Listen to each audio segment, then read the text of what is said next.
So I feel like it's a very skilled league, but also feel like there's teams that are incredibly athletic that apply a lot of pressure, whether it's man or zone. So you have this huge mix, and I think the best thing that we can do is pick a style, marry our style, and recruit to that style. You mentioned Chloe Mann earlier, four-star point guard out of Duncanville, Texas. What's her development been like this offseason? Yeah, it's been fun to watch her because that's the direction that we're headed in, being a dribble drive coach myself, just people who can get downhill, create for other people. We are working really hard with her in the transition. It's for every freshman. When you start, does this pass work or does it not work? And she has grown significantly from the summer. I look for her to play 20 plus minutes a game. I think that she can affect both ends of the ball, her and Tanea. And when they're both out there together, we look really good defensively. And then obviously, Jillian said it earlier, but the decision to come back for her was due to the fact that she felt like she had unfinished business. Walk us through what those kind of discussions there were between yourself and Jillian, and how happy were you to see her use that extra year of eligibility to come back this year? I think that she has accomplished a lot individually, and there's just this desire to have accomplishments as a team. And I think postseason was a good step last year, but I really think that in her legacy, what she wants is a winning season. What she wants is another postseason run. And so when she says unfinished business, that's what I hear. I hear her saying, I need to be on a team that won. And I admire her for that because there isn't much left for her to accomplish individually on or off the floor. So for her to come back and it mean that much to her is a big deal to us.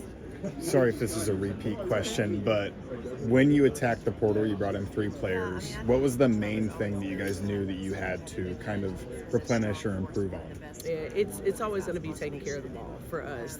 I think that when you go through a season, and our point guard last year was also very talented. She was just limited coming off of a surgery. She ended up playing 7 total games that year, forcing people to be out of position. So the point guard was the number one thing, and we went out and we got the best one that we felt like was available, and that was Tanea. That fit our style. That also, when we got on the phone, we had a good vibe with her and her family, things of that nature. Daily Dunn. We also, us being a driving team, we needed somebody to come in and make shots. And so when we talked to Daly, that's where she said that she could impact our team. And so we thought that was a good fit as well. And last but not least, Allianz added some depth down there in the post for us, so that Jillian didn't have to play so many minutes at the 5, because really she needs to be at the floor for us in the way that we play. So the 3 of them were very important, and they fit a specific role that we needed to fill. Ariel kind of mentioned it on the stage, but now she's playing her natural position after last year. Where did you see her grow and kind of playing a different position, and how did she continue to develop her game? Well, one thing was she showed up, and we talk a lot about that. Like, you have to show up every day, and make no mistake, what these young people do is very, very hard, especially in 2024. They've got other things they can do. They've got distractions. They just have a lot of decisions they can make. So when they choose to show up every day for themselves and for the team, it's a big deal. And that, to me, is where Ari grew, where as a freshman, I don't know that she was needed as much, like most freshmen, right? That she came in, she played some spot minutes, everybody celebrated everything she did because she was a freshman, and now there were expectations as a sophomore. You have some experience, and then to have those expectations be thrown on her as a point guard, it became a very stressful time for her, and so I just admire her ability to stick with it. And then you mentioned Daly Dunn, too. For people who aren't familiar with her, she is a 2-sport athlete. Walk us through what it's like, obviously, in terms of coaching her, but seeing her accomplish both on the basketball court and then on the track as well. Yeah, we discussed it during the recruiting process, and that's for her and our track coach to work out how that ends in the long run, but we are 100% behind her and support her. We know that that's what she wanted to do because she had done it before, and she has incredible lateral movement, and I talk about her offensively and her ability to shoot the ball, but if you saw her do a lane slide drill, it would blow your mind. Her quickness is unbelievable, which makes her a really good defender, especially with her length. Speaking of track, Chloe Mann was also a track star in high school. Have you kind of noticed that transition to the court as well? Absolutely. Her speed for one, but really her stamina. Chloe's such a competitor, and she's really hard on herself. I think what you'll see early on is you'll see a frustrated freshman, because she wants to be so good and she tries so hard, and we do our best to help her be where her feet are and understand that it's going to be a journey, and she's going to be so much better in January after she's got a few games under her belt. When I saw saw her play Duncanville last year. You're right, Energizer Bunny. She's like nonstop the whole Everywhere. game. Everywhere. And then obviously you talk about returners, Reagan Jackson looking to make that big step there into her sophomore season. We spoke to some couple other guys throughout the TBT run. They told us about her work ethic and her drive to constantly stay in the gym. Just talk about that for a little bit, to see someone at her age constantly live in the gym, develop her craft, and her willingness to get better. Yeah, Reagan is an insane competitor. You know, sometimes we can get in game situations and get competitive, but this is a wake up every morning, drink, eat, sleep competitiveness. And that's what keeps her inspired to be in the gym so much. She's constantly wanting to be the best at what she's good at, and then she also wants to continue to extend her game. And that's evident by the amount of time that she puts in the gym. Sometimes we have to ask her to get out of the gym. You get worried over the long run, wear and tear. It's hard to keep Reagan down. She's gonna go shoot as often as she can. How much better would Julian have been had she not had to play the five at all? Yeah, I mean, I don't know that she would have been better or worse per se, but I do think that she rebounds with the best of them. So I don't think that it caused a problem. I think it just can wear you down a little bit. But that's one of the reasons why she almost played, I think, right under or at 25 minutes a game. You know, so I think that you're going to see her playing anywhere from 30 to 35 minutes a game this year.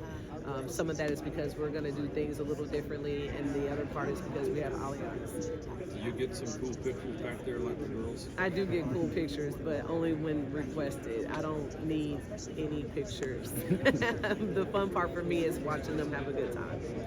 With Tanea being a transfer here in media day with you, what does that kind of say about her leadership ability, capabilities? Yeah, I hope what it means to her is how much we believe in her and the role that I'm very confident that she's going to play for us this year. And I can't talk enough about how she impacts on both ends of the floor, how she starts guarding the ball in the beginning of the possession in the backcourt, and how her tenacity spills over into the team for that possession, how she pushes in transition and is a three-level scorer, but is also unselfish at the same time. Again, we are just much, much better because she's on this team. How do you approach this? You got Thomas Worthy coming up. They're a decent program. How do you approach that? Kind of like Weston with the Ohio State game. You sub differently, or, you know, basically trying to get a lot of girls in. Yeah, I think you're going to see the whole team get an opportunity. Anybody who's eligible to play is going to get in the game because I think it's important that we have that data, right? We have each other, and then we have our practice squad, and then we have our close scrimmage, and now this is the next step. And I think it's important for them to see, for us to see in real time how the things that we're working on are translating. And I'd be remiss if I didn't mention Abby Holtman in the summer that she's had. She looks really good, very confident. She's making shots, she's rebounding. She's doing a lot of really awesome things. When I talk to some recruits about you and your staff, they've talked about how aggressive you are and how you're so determined to try to get your foot in the door with some big players. What is it about you or your staff's just determination to do that? Because it's not like Cincinnati's been on the level of Iowa or South Carolina or LSU, but you're getting your foot in the door with some really big players. Yeah, I think recruiting for us is, we simplify it. Mm-hmm. It really is. If you know what your program brings to the table, then you have to find people who believe and see value in what you bring to the table. Mm-hmm. We don't chase people around. We don't try to convince people that Cincinnati is a great place. The minute that we put all that on the table, if you believe we could be a good fit for you, then there's a chance that you can be a Bearcat, and vice versa. Like, we're going to have your back the same way that you have ours. That's the best way that I can describe it. You just got to find your fit, and when you do, which I feel like we have, I think it can look really good. Mm-hmm. Katrina, obviously being out here at Big 12 Media Days, we talked about your shoe game earlier. I feel like this was a question we asked a lot of people last year during this time. But just overall, walk us through like your favorite Jordan shoe for those who don't know. So my favorite Jordan shoe is the 11, so I've been told. Now, we have to get on the same page about this. I'm not a shoe person. Probably up until 4 or 5 years ago, I wore whatever shoes wherever I was working gave me. I didn't buy any more other than that. This phenomenon of sweatwear is stylish is not that of someone who's 45 years old. I put on dress clothes to get dressed. I don't put on sweats to get dressed. So this has been a very unique transition for me. So we're gonna say that the 11s, because those are the ones that feel the best on my feet. Good. Thanks, Coach. I appreciate Thanks, y'all. guys. Thank